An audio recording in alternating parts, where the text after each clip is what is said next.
Hello दोस्तों, आज आप लोग को वर्ग 15 के तत्व में हम लोग नाइट्रोजन पढ़ चुके थे, फास्फोरस बनाने की विधि पढ़ चुके थे। अब हम लोग पढ़ेंगे फास्फोरस के यौगिक। तो एक सबसे महत्वपूर्ण यौगिक है, फास्फोरस के यौगिक है, जिसका नाम है फॉस्फीन या अमोनिया का समजात है। अमोनिया का ये समजात है, एनालोगस है। फॉस्फीन का सूत्र होता है PH3। अनुसूत्र है फास्फोरस के यौगिक का फॉस्फीन का सूत्र होता है PH3। अनुभाग फास्फोरस को हम जानते हैं 31, हाइड्रोजन 3, 31 से 3 34। अब फास्फोरस की संरचना, इसका सेंटर एटम है फास्फोरस और यह 3 हाइड्रोजन से घिरा हुआ है। अब हम जानते हैं कि फास्फोरस के बाह्यतम कक्षा में फास्फोरस का 15 का 2 8 5, इसके बाह्यतम कक्षा में 5 इलेक्ट्रॉन है। तो देखिए फास्फोरस के बाह्यतम कक्षा में 5 इलेक्ट्रॉन। अब इसमें से 3 साझेदारी किया है और एक जो जोड़े इलेक्ट्रॉन के रूप में बच गए हैं, इसको हम लोग कहते हैं लोन पेयर। जो अभिक्रिया में भाग नहीं लेता है, पेयर के रूप में, जोड़ा के रूप में बच जाता है, उसको कहते हैं हम लोग लोन पेयर। और जो भाग ले लिया वो कहलाता है बॉन्ड पेयर। तो अब इसमें देखिए एक 3 गो बॉन्ड पेयर है और एक लोन पेयर है। तो लोन पेयर 1 और बॉन्ड पेयर 3, टोटल मिलाकर के लोन पेयर और बॉन्ड पेयर मिलाकर के टोटल 4, अर्थात यह sp3% ये था फास्फोरस के यौगिक। तो फास्फोरस के यौगिक है आपका फॉस्फीन का अनुसूत्र PH3 होता है, अनुभार 34 होती है। इसकी संरचना देख लीजिए, ये आपका डॉट स्ट्रक्चर है, ये आपका बॉन्ड स्ट्रक्चर है। अब इसको हम लोग यहां से ही बॉन्ड, इसको इस रूप में भी हम लिख सकते हैं। देखिए तो ये आपका 3 गो बॉन्ड पेयर है और एक लोन पेयर है। तो बॉन्ड पेयर और लोन पेयर मिलाकर के होता है 4, अर्थात यह sp3%। अब देखिए फास्फोरस के यौगिक बनाने की विधि। अब देखिए इसके बनाने की विधि, आप NCERT का किताब देखिएगा तो उसमें हमेशा लिखा रहेगा विरचन की विधि, प्रिपरेशन, इसी को हम लोग कहते हैं बनाने की विधि। तो बनाने की विधि कई है, उसमें सबसे पहला है आपका एक प्रयोगशाला विधि। हम बता रहे हैं कि प्रयोगशाला में फॉस्फीन गैस कैसे बनाया जाता है। तो सुनिएगा, कहता है कि जब श्वेत फास्फोरस यानी कि इसी को कहते हैं पीला फास्फोरस, जब श्वेत फास्फोरस को कोल गैस जैसे अक्रिय गैस के वातावरण में, जब श्वेत फास्फोरस को अर्थात जब पीले फास्फोरस को अक्रिय गैस के वातावरण में NaOH के सांद्र विलयन, सोडियम हाइड्रोक्साइड, अर्थात सोडियम हाइड्रोक्साइड का सांद्र विलयन कहने का मतलब क्या है कि सोडियम हाइड्रोक्साइड के साथ उसमें जल की मात्रा है।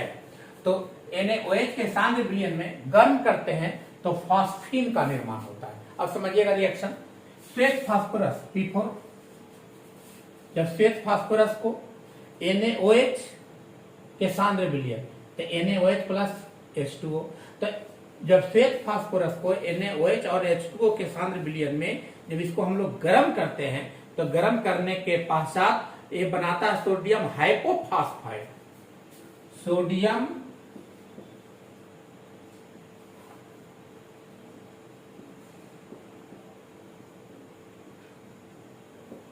सोडियम हाइपोफॉस्फाइड और फॉस्फीन का निर्माण होता है, जो ध्रुवपट के रूप में बाहर निकल जाता है। अब इस कंडीशन से इसके ये देखिए आपका सिद्धांत हुआ, कहता है सिद्धांत में कि जब पीले फास्फोरस को कोल गैस के अक्रिय वातावरण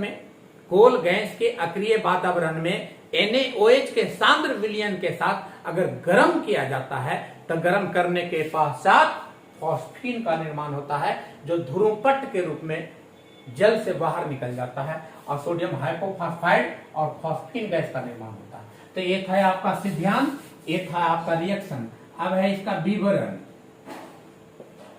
विवरण में कहता है क्या, समझ लीजिएगा। विवरण आप खुद से भी लिख सकते हैं।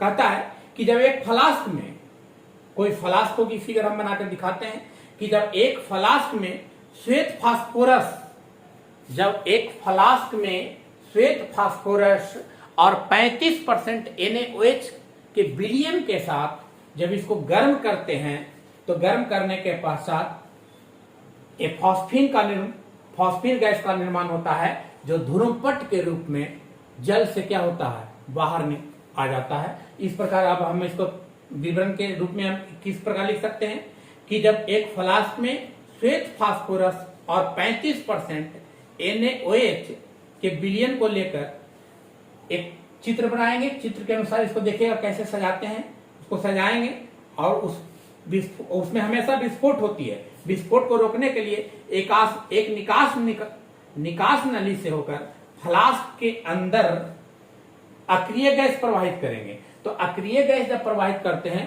तो जिसके कारण वह विस्फोट रुक जाता है और विस्फोट फ्लास्क में जब धीरे धीरे गर्म होती है तो अभिक्रिया के फलस्वरूप फॉस्फीन गैस का निर्माण होता है, जो पानी के हवा में आते ही गैस को प्रत्येक बुलबुले में आग लग जाती है और एक धूमपट के रूप में यह बाहर निकल जाता है। इस प्रकार फॉस्फीन का निर्माण होता है। अब देखिए इसके फिगर कैसा है, देखिए यह एक फ्लास्क है, इसको हम लोग स्टैंड से कर दिए हैं, इसमें 2 नली डाले हैं, एक के द्वारा कोल गैस जा रही है।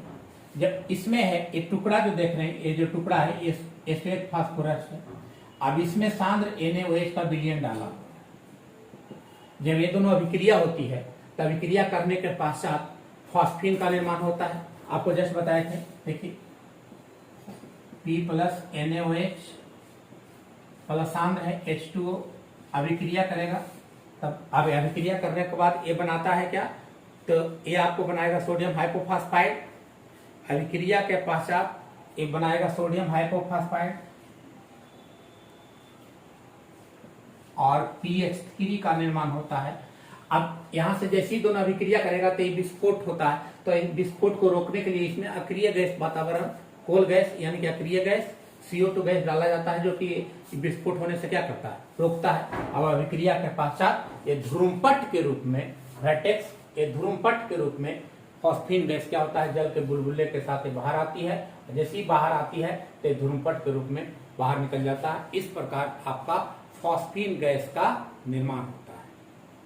अब ये था आपका फिगर फॉस्फीन गैस बनाने की विधि का फिगर। अब इसमें हम लोग फॉस्फीन गैस के बाद अब हम लोग पढ़ेंगे फॉस्फीन का गुण। फॉस्फीन का गुण तो देखिए इस तरह से भौतिक गुण, भौतिक गुण में कहता है फॉस्फीन का भौतिक गुण, कहता है यह रंगहीन होता है। यह जो फॉस्फीन गैस है वो रंगहीन होता है, लेकिन इसमें गंध होती है। गंध कैसी होती है, सड़ी मछली के जैसा, सड़ा हुआ मछली का गंध होता है या तो लहसुन का गंध होता है। या लहसुन जैसी या सड़ी मछली जैसी गंध की होती है। यह वायु से भारी होता है, यह हवा से भारी होता है और यह जल में अल्प विलेय है, अविलेय है, माने बहुत ही कम मात्रा में ये घुलता है, अविलेय ही है। कहता है यह विषैली होती है। जो फॉस्फीन गैस है यह कैसा गैस है, तो यह गैस विषैला होता है। अब कहता है कि इसको अगर 373 केल्विन ताप, तो 373 केल्विन ताप के ऊपर से ताप पर अगर गर्म कर देते हैं तो गर्म करने के पश्चात ये क्या हो जाता है, जलने लगता है। यानी कि 373 केल्विन कहने का मतलब कितना, यानी कि 100 डिग्री से ऊपर, तो 100 डिग्री से ऊपर ताप पर ये क्या हो जाता है, ये जलने लगता है। तो एक है आपका भौतिक गुण। भौतिक गुण ध्यान से देख लीजिए, यह गैस जो होती है जो रंगीन होती है, यह इसमें सड़ी मछली के जैसा गंध होता है, यह लहसुन के समान गंध होता है, यह वायु से भारी होती है, यह जल में अविलेय होता है, यह एक विषैली गैस है, यह 373 केल्विन ताप से ऊपर ताप पर इसको गर्म कर दिया जाता है, तो गर्म करने के पश्चात यह जलने लगता है। अब देखिए इसी का भौतिक, ये था आपका भौतिक गुण। अब हम लोग पढ़ेंगे फॉस्फीन का रासायनिक गुण। तो रासायनिक गुण आप आराम से देखिए, रिएक्शन है, समझिएगा। तो रासायनिक गुण में सबसे पहला रासायनिक गुण कहता है अपघटन। रासायनिक गुण किसका रासायनिक गुण, तो फॉस्फीन का रासायनिक गुण। तो फॉस्फीन का रासायनिक गुण में सबसे पहला है अपघटन। अपघटन का मतलब होता है, अपघटन का मतलब डिकम्पोजिशन यानी कि टूटना। तो अगर कहता है कि अगर फॉस्फीन को वायु की अनुपस्थिति में, फॉस्फीन को वायु की अनुपस्थिति में अपघटन कराएंगे, वायु की अनुपस्थिति में विद्युत अर्क में 3440 डिग्री ताप पर, 3440 डिग्री सेल्सियस ताप पर अगर इसको हम लोग क्या करते हैं, गर्म करते हैं, तो गर्म करने के पश्चात यह टूट जाता है और टूट के फास्फोरस और हाइड्रोजन गैस का निर्माण होता है। अपघटन में जब फॉस्फीन को 3440 वायु की अनुपस्थिति में 3440 डिग्री ताप पर विद्युत अर्क कराते हैं, इसमें विद्युत स्पार्क कराते हैं, तो यह अपघटित होकर टूट जाता है और यह फास्फोरस और हाइड्रोजन गैस का निर्माण होता है। अब इसको बैलेंस कर देंगे, यहाँ 6 दे देंगे, यहाँ 2 दे देंगे, बैलेंस हो जाए। तो पहला था ये अपघटन। अब है दूसरा दहनशीलता।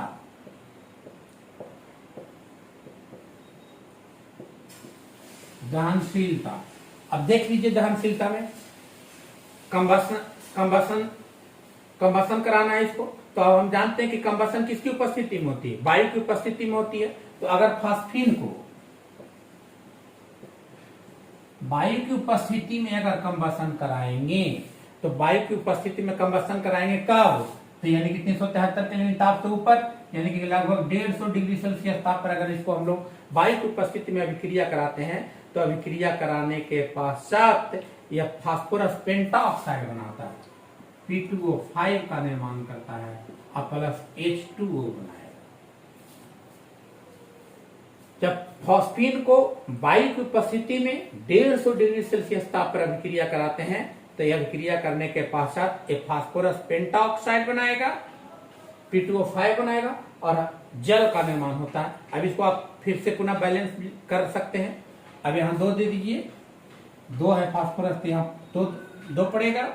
अब उस कंडीशन में यहाँ ऑक्सीजन 6 5 11 3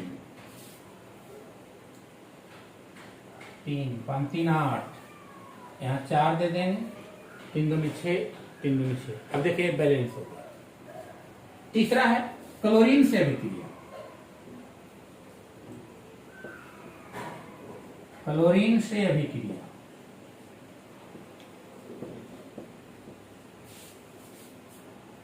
अब इस फॉस्फीन को PH3 को किसे अभिक्रिया कराएंगे, क्लोरीन से।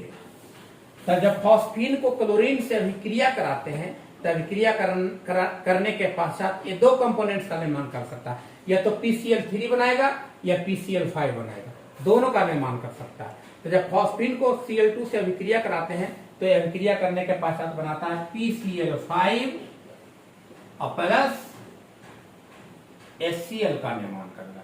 यह फास्फोरस पेंटाक्लोराइड, फास्फोरस पेंटाक्लोराइड। तो ये तीसरा था क्लोरीन से अभिक्रिया। तो फॉस्फीन को जब क्लोरीन से अभिक्रिया कराते हैं, तो अभिक्रिया के पश्चात ये बनाता है PCl5 फास्फोरस पेंटाक्लोराइड और हाइड्रोक्लोरिक अम्ल का निर्माण होगा। इस प्रकार इसको भी आप चाहिएगा तो आप बैलेंस कर ले सकते हैं। अब इसको बैलेंस करेंगे तो यहाँ 4 दे देंगे, तो 4 दूनी 8। अब यहाँ 3 दे देंगे, देखिए बैलेंस हो गया। अब इसमें क्षारीय प्रवृत्ति, अगला देखिए रासायनिक गुण।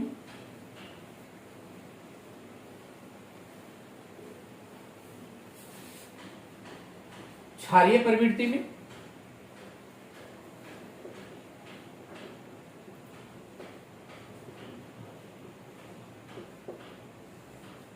अब इसमें क्षारीय प्रवृत्ति पाया जाता है।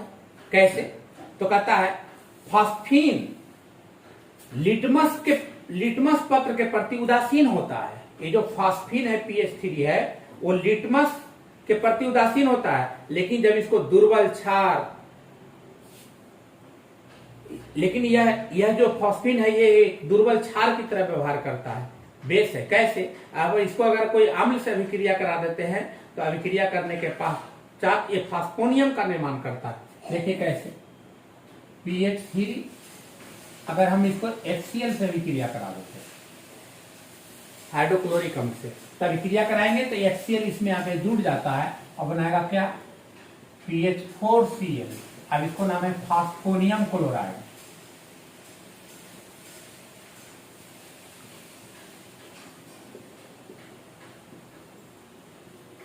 क्षारीय प्रवृत्ति में PH3 है जो मुख्य रूप से दुर्बल क्षार है।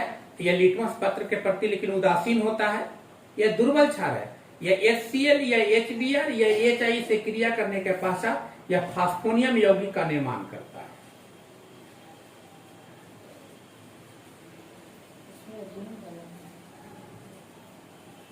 अगला देखिए,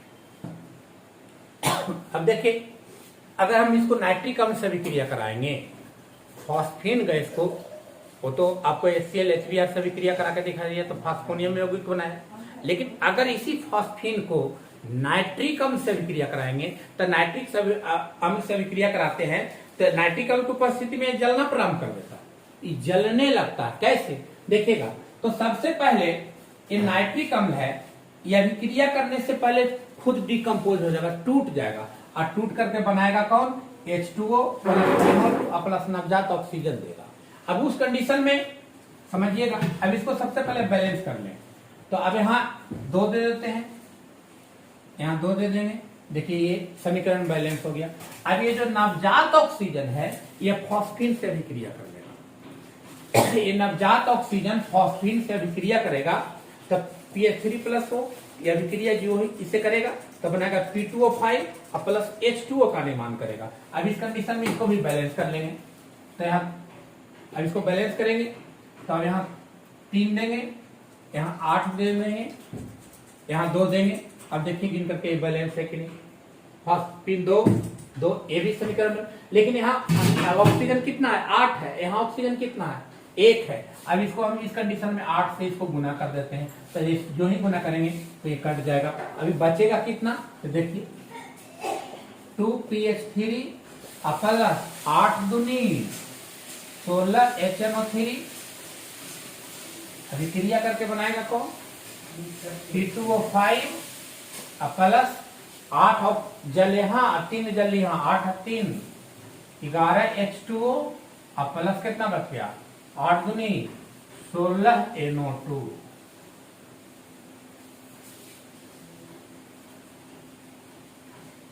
इस प्रकार यह नाइट्रिक अम्ल की उपस्थिति में यह अभिक्रिया करके जलना प्रारंभ कर देता है। तो एक है आपका फॉस्फीन का रासायनिक गुण। अब हम लोग इसका उपयोग पढ़ लेंगे।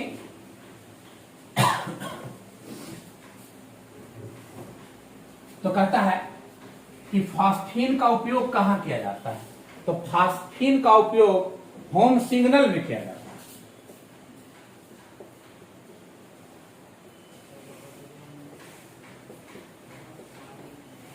फॉस्फीन का उपयोग होम सिग्नल में,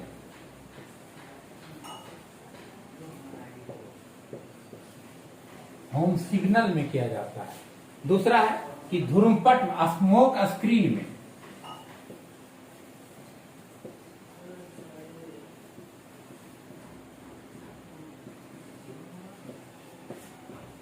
स्मोक स्क्रीन के निर्माण में किया जाता है। एक है आपका फास्फोरस की यौगिक यानी फॉस्फीन। इस प्रकार आपका जो फास्फोरस वर्ग 15 के तत्व थे, वर्ग 15 के तत्व में 2 तत्वों के बारे में विस्तृत रूप से पढ़ना था, नाइट्रोजन और फास्फोरस। तो नाइट्रोजन और फास्फोरस दोनों समाप्त हो गया। अब हम लोग स्टार्ट करेंगे वर्ग 16 के तत्व। वर्ग तो कल से स्टार्टिंग होगा वर्ग 16 के तत्व इनऑर्गेनिक में, और लाइव क्लास कल 11 बजे से सब पुनः अपने टाइम पे निर्धारित टाइम पे 11 बजे से ऑर्गेनिक का हेलो एल्केन और हेलो एरिन जो है उसका लाइव क्लास स्टार्टिंग होगा।